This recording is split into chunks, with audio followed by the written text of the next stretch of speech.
All right, welcome back to our calculus videos. We're talking about differentials now. So looking at our differentials, we've got a differential dy is defined in terms of dx by the equation dy equals f prime of x dx. So, I mean, you think about your, d dx notation or your dy dx notation, derivative of y with respect to x. That's the same thing as f prime of x, essentially. So really all we did was we just rewrote this. We moved that dx over and we say dy equals f prime of x dx. So it's the same thing. We took our old derivative formula or derivative notation and we just put them together. We made a differential out of it. Some quick notes. Our dy and our dx, come from the tangent line, the derivative. Our delta y and our delta x come from the function. And it is important to note that dx and delta x are really the same thing because it doesn't matter whether you're talking about a derivative or a tangent line. The change in x is the change in x. Your function doesn't do a whole lot about that. So our delta y is the change in the tangent. Or I'm sorry, our delta y is the change in the function y value. So this is our delta y. Our dy is the tangent line change. So this is dy, tangent line. This is delta y, function. All right, so we're going to use our linear approximation knowledge here. I want to know what's the change in y,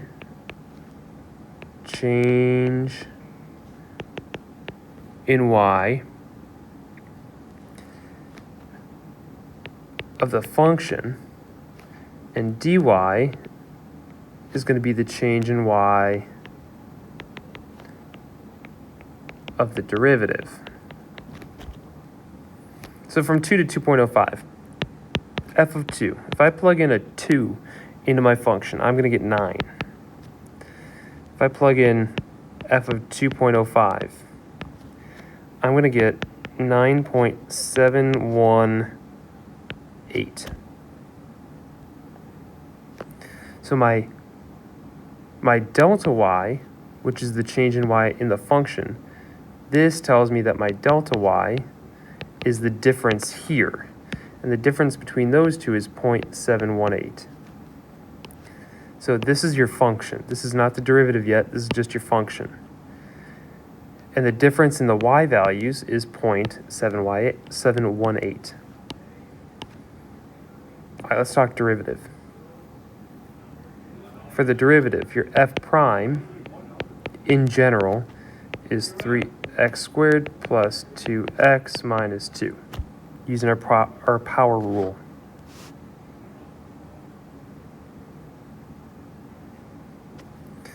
Our dy is going to be our f prime of x times dx. But what is our dx? Our change in x here, delta x, is 0.05. So our dy is going to be, if I plug in a 2 there, I get 3 times 2 squared plus 2 times 2 minus 2, and all that's going to be multiplied by my dx of 0.05.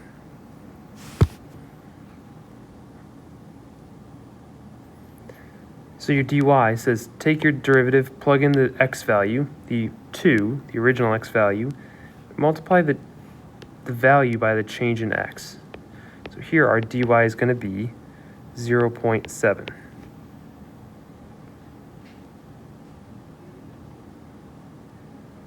So we can see that if I do the same thing here,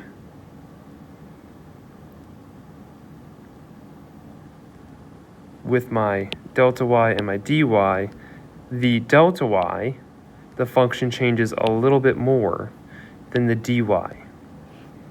So my derivative underestimates the change in y. My differential underestimates the change in y from 2 to 2.05.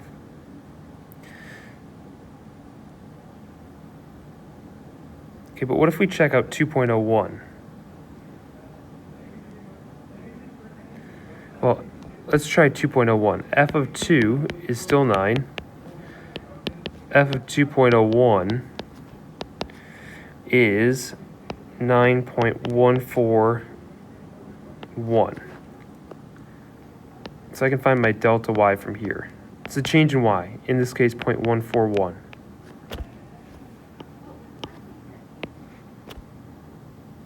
My dy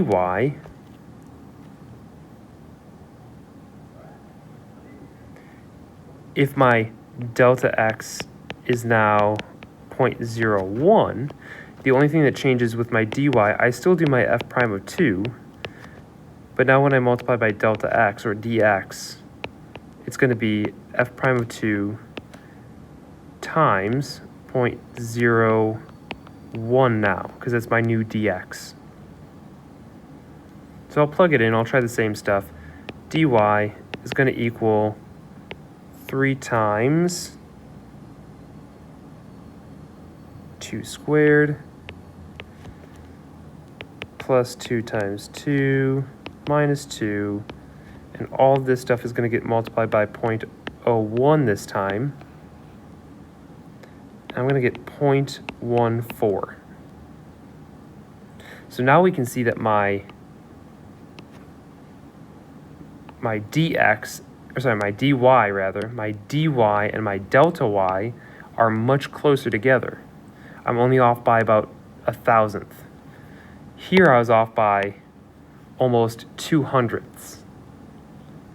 But as I get smaller and smaller delta x's, I get more accurate. And that kind of makes sense. I mean, if we took a function, let's take any function. Doesn't matter what the function is. If I take any function in the entire universe, here's we'll call this f of x. If I want to take a tangent here, it's going to be a terrible estimate over a big distance. So if this is my delta x, it's going to be a terrible estimate. Look at all that space is in there.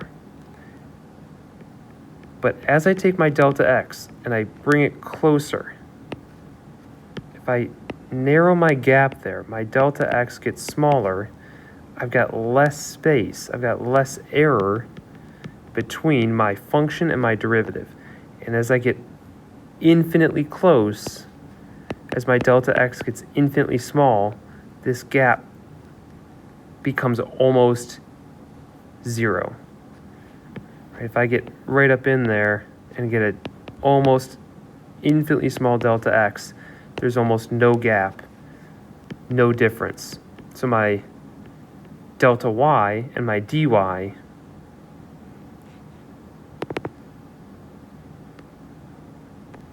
don't end up being that much different.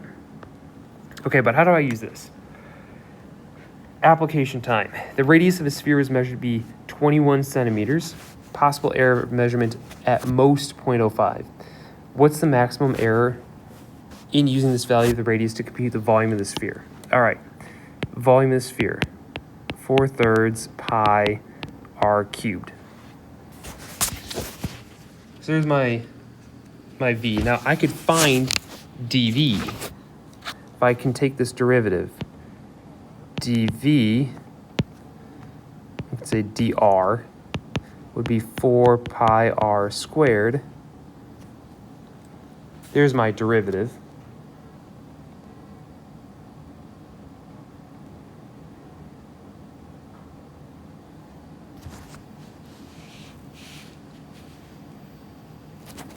And if I wanted to find, let's say we want to find our delta y. That's our function. Change in y. Well, what we're going to do is we're going to take 4/3. We'll take 4/3 pi times, and we said the measurement error was 0.05, and it was 21 centimeters. We'll take 21.05, 4/3 pi r cubed minus 4/3 pi r cubed. This will tell me what's the maximum volume I could have and what's our sort of mean or perfect or most accurate volume if I have a perfect 21 centimeter radius. So if I try that in my calculator, let's take 4/3 pi times 21.05 cubed. I'm going to get 39,070.13. And if I do the same thing but with just a 21, I get 38,792.39. So I can see them off by like what? 280 something. Let me take minus inch. Oh, we'll take 39,070.13 minus 38,792.39. I'm off by 277.74. So my delta y is 277.74. 0.74. There's my delta y. But if I want the dy, what I'm going to have to do is do that over here, dy or dv. What I'm going to have to do is I'm going to have to take my 4 pi radius, maybe I should do this, radius squared times dr. This is your change in the radius. Okay, so my change in the volume, the maximum change in the volume is my volume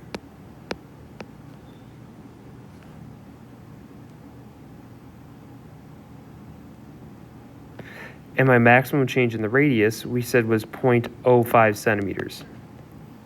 So now I do this. So we say 4 pi times 21 squared times 0.05, and we get 277.09, which is about 277 cubic centimeters. So we could check it by doing delta y, but in general, we'll just do it with our derivative. Take your derivative, multiply it by the change in r. All right, so let's look at a few more examples of this one. Let's say the edge of a cube, here's my square. The edge of a cube was measured to be 30 centimeters. And we got an error. The error was plus or minus 0.1 centimeters. I'm going to challenge you to do two things. I want to find the max error for part A, the volume, part B, the surface area. So your first thing that you do is you get your formula. This would just be, what, side length cubed for volume? And this would be, this is side length squared, but there's 6 of them.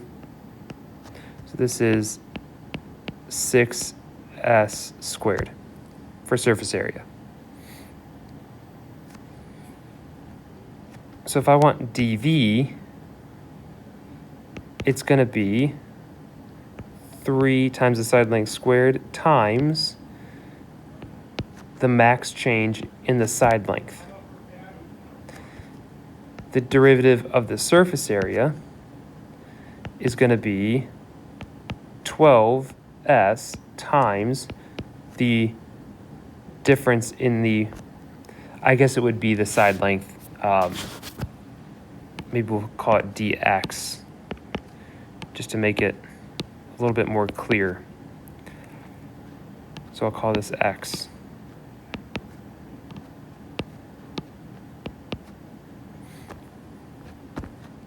So what do we do? If I want the max volume change, I'm going to plug in, after I get my formulas, I plug in the original value, the 30, and then this is my change. This is 0.1. So this is my change. That's 0.1, plus or minus. So how do I use that? Well, this is going to be 3 times my side length squared times the change in the side length. This is going to be 12 times the side length times the change in the side length. And that's going to give me my values. So 3 times 30 squared times 0.1. My max error for the volume is 270 cubic centimeters. If I do 12 times 30 times 0.1, my max change there is 36 square centimeters. All right, let's do one more. If I can find a free space. There's a free space. All right, let's try another one.